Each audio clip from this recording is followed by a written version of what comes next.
You've heard the podcast, now read the book. A Murder Most Foul, The Life of a Hitman. The new novel by Richard Marx. Enter the mind of a contract killer who committed one of the most inexplicable crimes of the 20th century. The inside story will shock you. The News Echo says, Marx has crafted an engrossing novel that is the literary equivalent to a jigsaw puzzle. The Westchester Journal says, Richard Marx writes with confidence and conviction. The voice is world-weary but sharp, poetic but not flowery. His prose is filled with gallows humor, literary allusions, and sentences that often read like lyrics or spoken-word confessionals. A Murder Most Foul, The Life of a Hitman. Available in hardcover, paperback, and ebook from Amazon, Barnes & Noble, and wherever fine books are sold. From Oxford Press.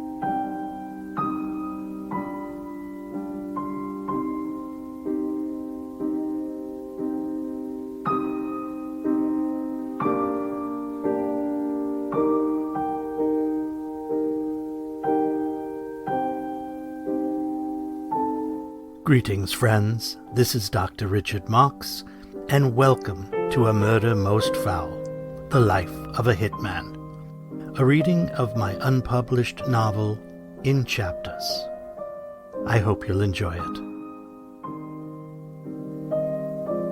Chapter 37. Then, Vendetta. I got into Houston a bit after 2 a.m., Figured I could start asking around and using the lure of knowing Cherry would, and where she was working might get me some info. It did. But only after making too many stupid mistakes, the worst of which was showing my face and linking it to Rodham at a number of places in Houston. It wouldn't be the worst mistake I would make. But here I should interject. Me, my feelings, Gabriella, her feelings, I wasn't thinking about any of that. Nor was I thinking like a professional. I just wanted to butcher that rat bastard.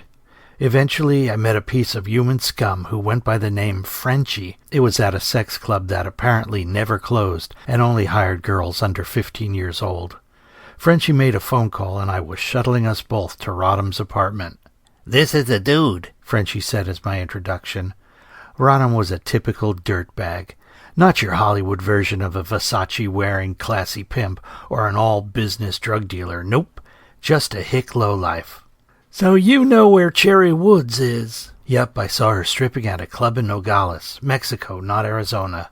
"What were you doing there?" Rodham asked. 20 pounds of icy Colombian snow," I replied. "Fuck, man, you got some cojones, amigo. Want a beer? How did you know it was her?" Rodham wondered. "I saw her here in 73. You don't forget a face like that. Only partly a lie." "Or that ass. I love giving her doggy. She was such a whore."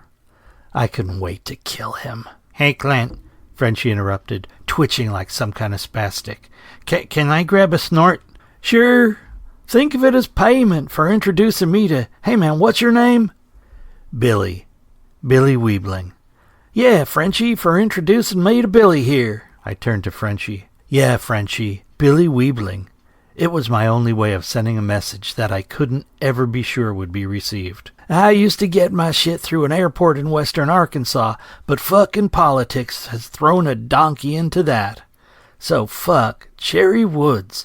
She disappeared on me like 7 years ago. Man, that cunt made me a shitload of scratch. Man, Billy, you should have fucked her if you got the chance. Hey, how'd she look? I think she was part nigger with that dark skin and all. Maybe a redskin or Italian."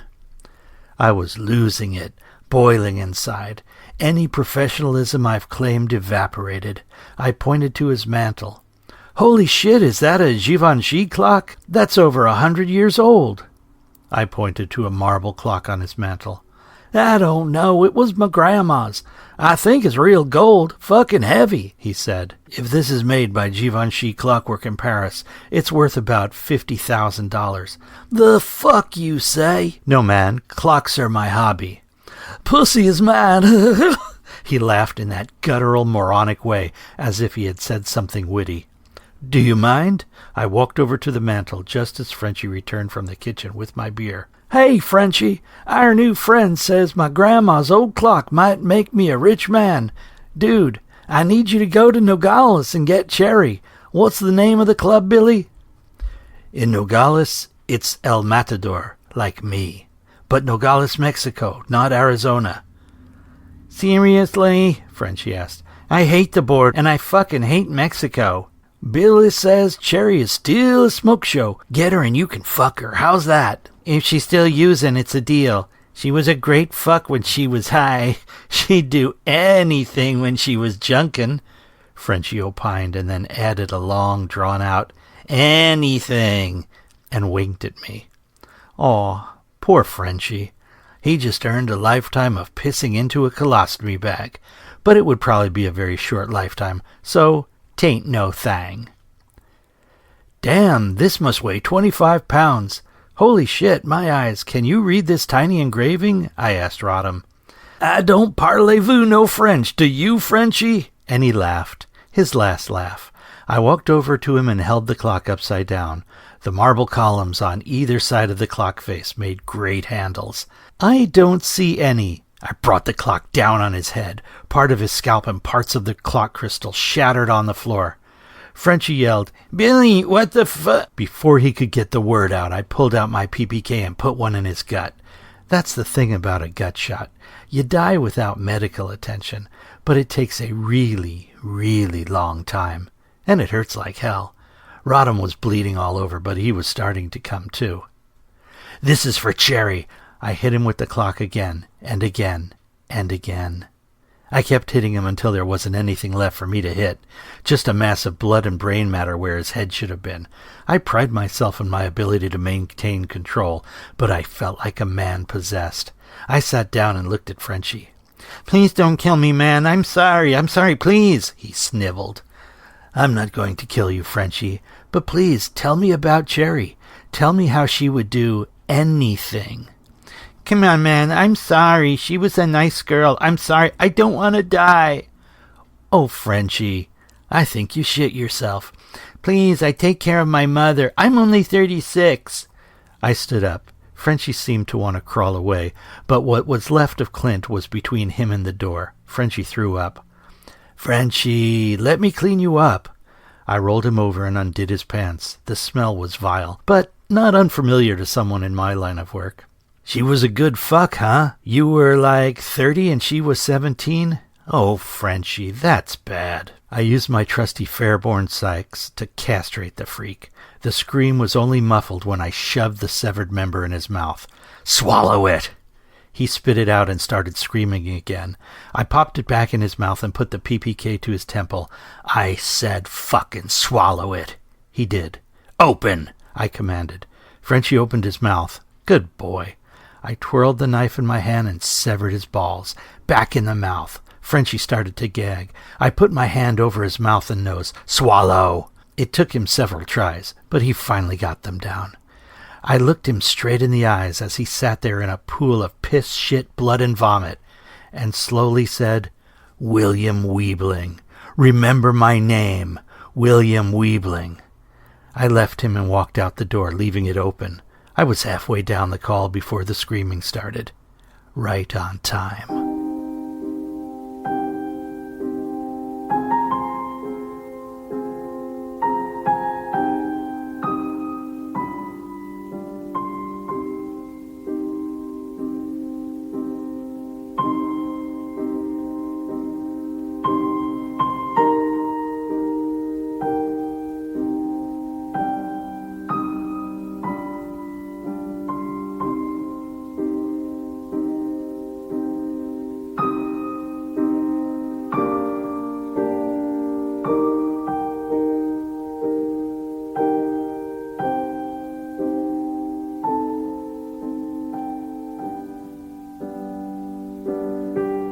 Thank you for listening to A Murder Most Foul, The Life of a Hitman, copyright 2025, as read by me, the author, Dr. Richard Marks.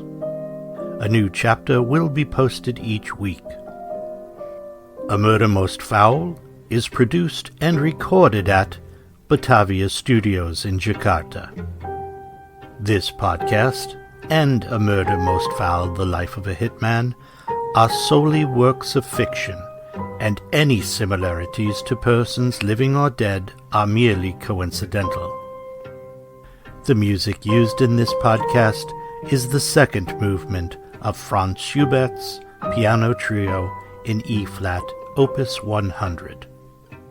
If you have any questions, comments, or suggestions, please feel free to email me at drrichardmarks@gmail.com. That's drrichardmarcs@gmail.com. If you enjoy the show, please like and subscribe to the podcast and tell a friend. Thank you, and until next week, be more than you seem.